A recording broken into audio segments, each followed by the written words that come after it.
Spread out across over 2 decades and many different consoles, there are many Kingdom Hearts titles out there, and while each game tells its own story, the gameplay often differs between titles, giving you a different experience within each entry despite them all sharing the Kingdom Hearts emblem. And on that note, we've decided to put together a list of our personal top 10 favourite Kingdom Hearts games of all time from the series. But of course, just before we do go into the video, if you do like this type of content and you'd like to see some more top 10 videos in the future, be sure to hit that subscribe button and of course, like this video. And without further ado, let's just get straight into it. These are our personal favourite and best games from the Kingdom Hearts franchise.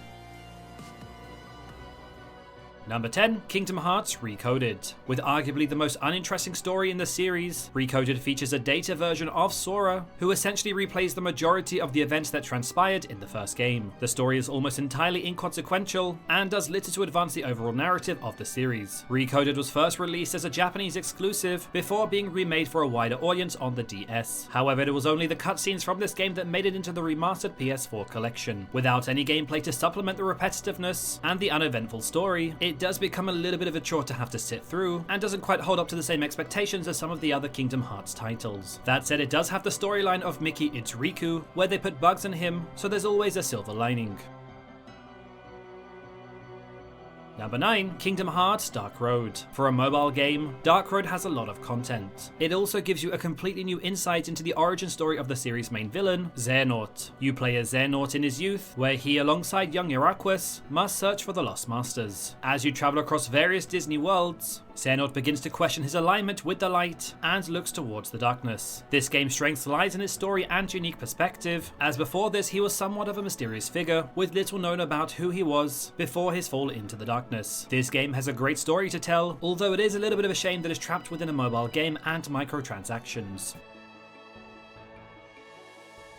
Number 8, Kingdom Hearts 358/2 Days. In a similar fashion to Recoded, 358/2 Days was cinematically made for the PS4 and excluded any gameplay. However, unlike Recoded, it had an interesting story that was actually important and necessary to understanding a lot of what happens in Kingdom Hearts 2. The only downside though, is that it was for some reason released after Kingdom Hearts 2, giving you the control of Roxas and fighting alongside members of Organization 13 instead of against them was a pretty fun and exciting concept. But this was let down by the repetitiveness and lengthy missions. The usual fluid, fast-paced combat of the previous titles also failed to translate over to the clunkier handheld Nintendo DS. Despite this though, the characters and story of this game are its saving grace, and the cutscene movie is still just as moving.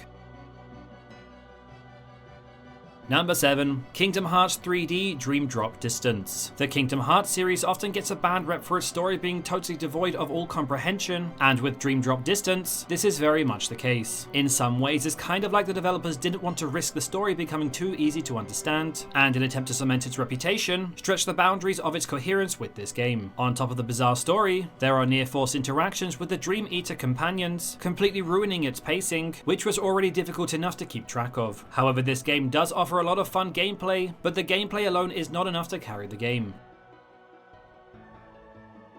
Number 6, Kingdom Hearts Rechain of Memories. The second installment of the Kingdom Hearts series saw the greatest departure in terms of gameplay from all the other titles, introducing a real-time card-based battle system. This came as a massive shake-up from the usual free-flowing combat, and can be difficult to come to grips with, but once it's figured out, it does make for a uniquely fun and challenging way of fighting. The story of Chains of Memories is also a good one, introducing a lot of important new characters, being Sora's first clash with Organized 13, and setting up for Kingdom Hearts 2. You're also able to take control of Riku for an entirely separate storyline. However, the game's biggest flaw again was its repetitiveness. It offers no new worlds, and its separate 2 stories are stretched out between revisits to these same worlds. Playing them back to back quickly does become a little bit of a chore.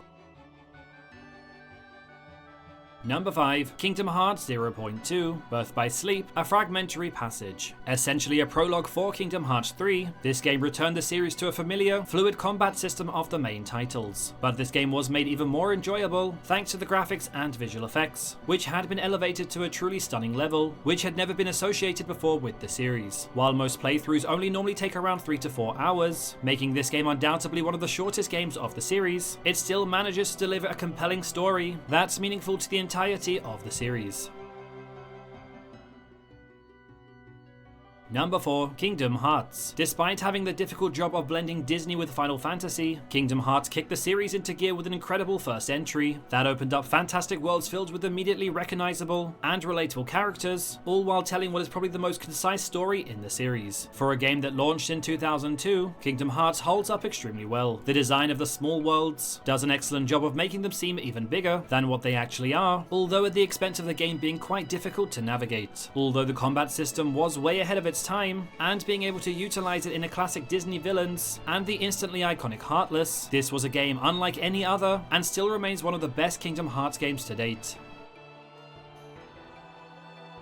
Number 3, Kingdom Hearts 3. The incredible visual spectacle and the sheer amount of fun packed into Kingdom Hearts 3 gives it a slight edge over the first Kingdom Hearts. This game is simply beautiful to behold, as the worlds are crafted with so much detail, just like the Disney and Pixar films that they originate from, and are some of the most best realizations of a movie in a video game to date. But with that said, the Kingdom Hearts series has become a victim of its own design. Many of the games suffer from attempting to tie in the story that it wants to tell with the narrative of the vibrant Disney worlds. Where the gameplay excels, the storyline falls short. There is a distinct lack of meaningful story moments or bosses to fight throughout the game until you reach its closing stages. There was later more DLC added into the game, including additional story content and bosses, which helps to elevate Kingdom Hearts 3 to further heights than it achieved when it was released.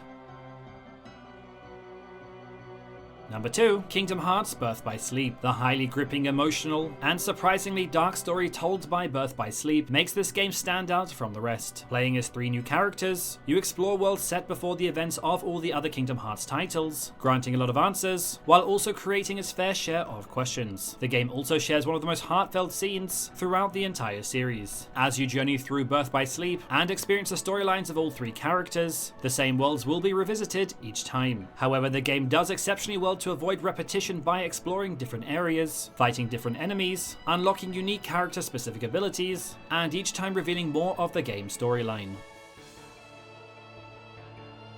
Number 1, Kingdom Hearts 2. While the original release of this game in 2005 may not have been ranked as highly, it has since been vastly improved upon with the heaps of post-game content and improvements introduced with the final mix version. Unlike any game, Kingdom Hearts 2 is not without its flaws, but these are all easily overlooked, with characters that are easy to become attached to, some of the greatest villains and boss fights throughout the entire series, and a combat system that takes everything from the first game and improves upon. Kingdom Hearts 2 remains the pinnacle of the series so far. And so there you pretty much have it. Those were our top 10 best Kingdom Hearts games to have ever been released. So what did you think of our list? Do you agree with our top 10? Or perhaps that you think that there were some Kingdom Hearts games not included that should have been on this list? If so, do let me know your thoughts and opinions in the comment section below. I would love to hear it. And of course, not forgetting, just before we finish up, if you do like this type of content and you would like to see some more top 10s, be sure to hit that subscribe button and of course, like this video. I'll also leave some more videos at the end of this video if you would like to check them out. Thanks very much for watching, guys, and I will see you all next time.